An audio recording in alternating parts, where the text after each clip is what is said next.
صبح کا مسنون ناشتہ، صفحہ نمبر 50۔ دیکھیے ایک طریقہ میں آپ کو بتاؤں زندگی گزارنے کا۔ اب میں بھی تو آپ کے ساتھ ہی ہوتی ہوں نا، اور اگر میں بھی آپ کی طرح اپنا سفر ڈھونڈنے میں اتنا وقت لگا دوں تو کتنے سینکڑوں لوگوں کا وقت ضائع ہوگا۔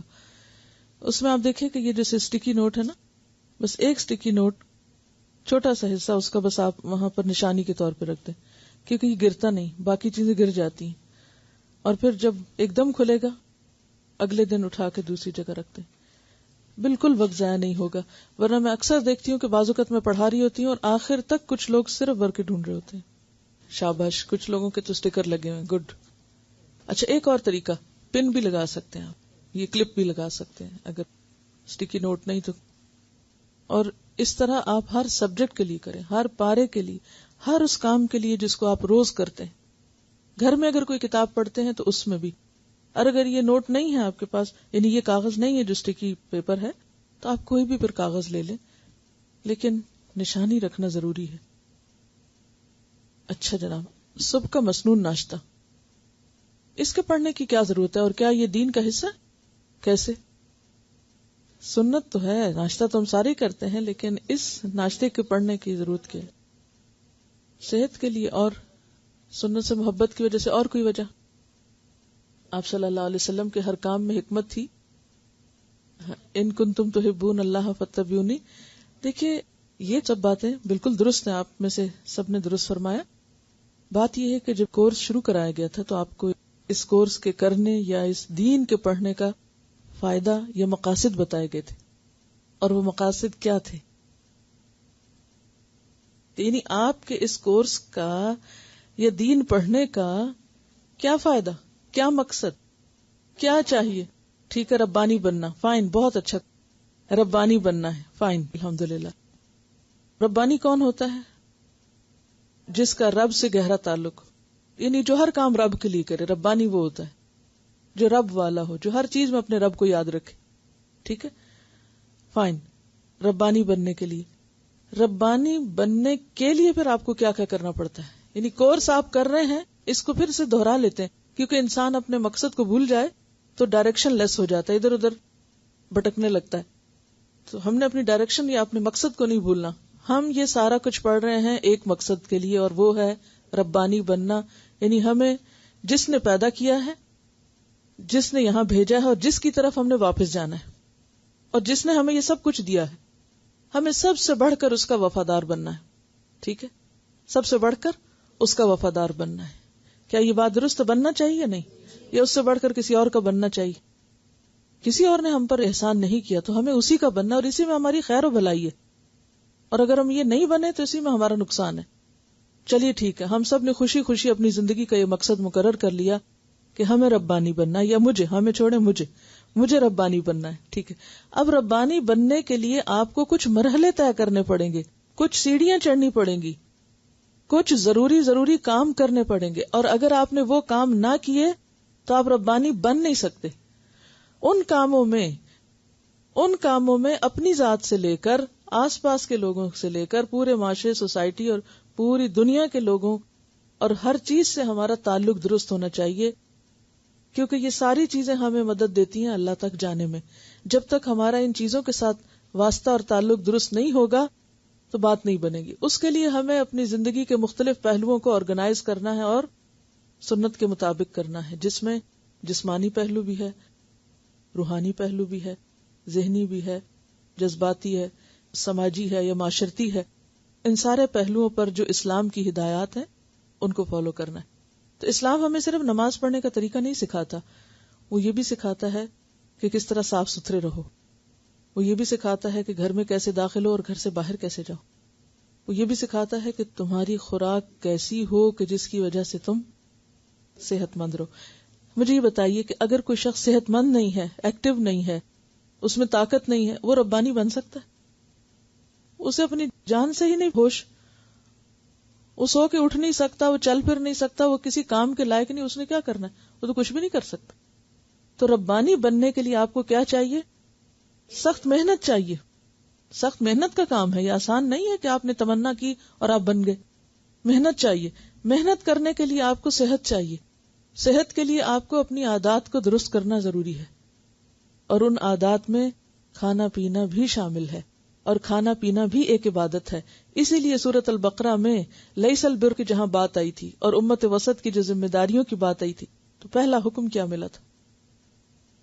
کھاؤ حلال اور طیب، حلال اور طیب کھاؤ، جنک فوڈ نہ کھاؤ، غیر طیب نہ کھاؤ، کیونکہ وہ لازماً صحت پر اثر انداز ہوگی، طرح طرح کی بیماریاں پیدا ہوں گی۔ اگر وقتی طور پر کچھ نہیں بھی ہو رہا نا، تو الٹیمیٹلی ایسی ایسی بیماریاں پیدا ہوں گی کہ جس میں پھر تم عبادت کے قابل نہیں رہو گے، تم خدمت خلق کے قابل نہیں رہو گے، تم پڑھنے لکھنے کے قابل نہیں رہو گے۔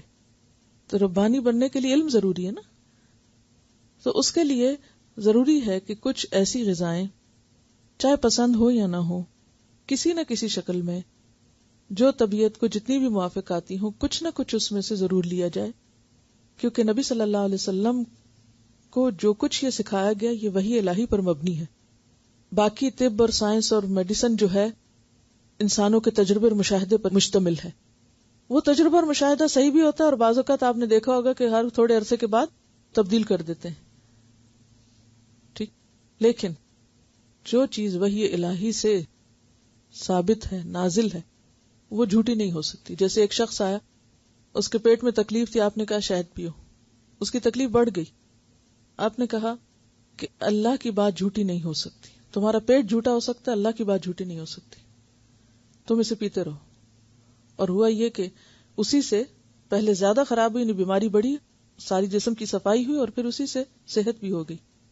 تو ان چیزوں میں لازماً ایک حکمت ہے، اور اگر ہم انہیں صرف ٹیسٹ کے لیے یا صرف غذائیت کے لیے بھی کھاتے ہیں تو بھی ٹھیک ہے، لیکن اگر سنت سمجھ کر اور اپنے مقصد کی تکمیل کے لیے ایک ٹول سمجھ کر استعمال کریں گے تو اس میں اجر بھی ہے۔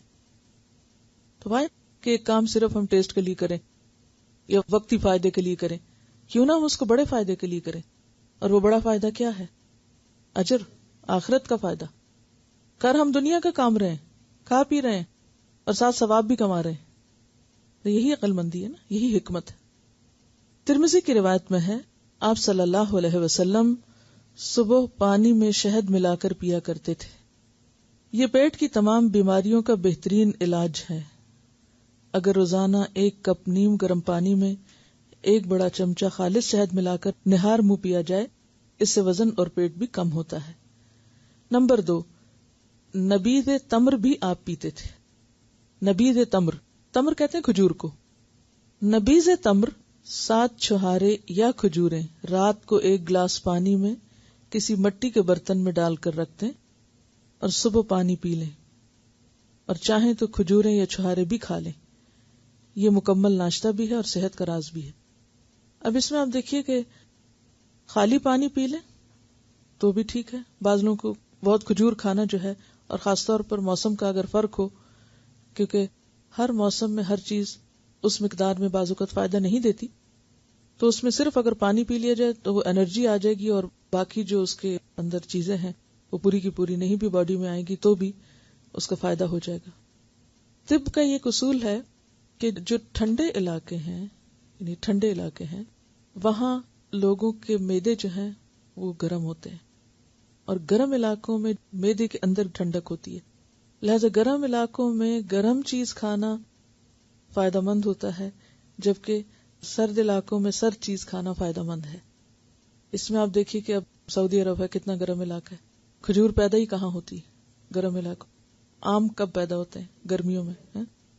تو جب یعنی باہر ماحول گرم ہوتا ہے اور جسم کے باہر کا ٹیمپریچر گرم ہوتا ہے تو انسان کا معدہ اندر سے، یعنی کہ فطرت کا نظام ایسا ہے، اور اگر باہر ٹھنڈک ہے تو انسان کے اندر گرمی ہے۔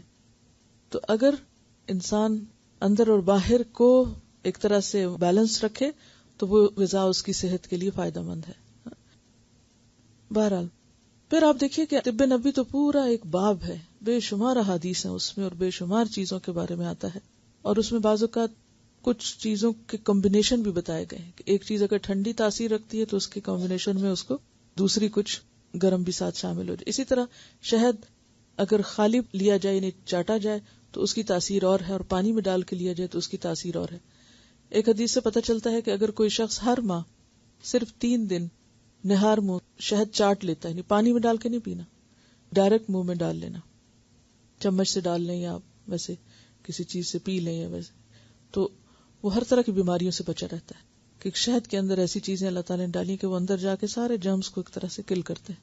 لیکن پورا مہینہ یا ہر روز پینے کو نہیں کہا گیا، یا ہر روز کھانے کو نہیں کہا گیا، کیونکہ کوئی بھی فائدہ مند چیز جب اپنی حد سے بڑھتی ہے تو وہ بھی نقصان دہ ہو جاتی ہے. کھجور کا کھانا باعث صحت اور تقویت ہے.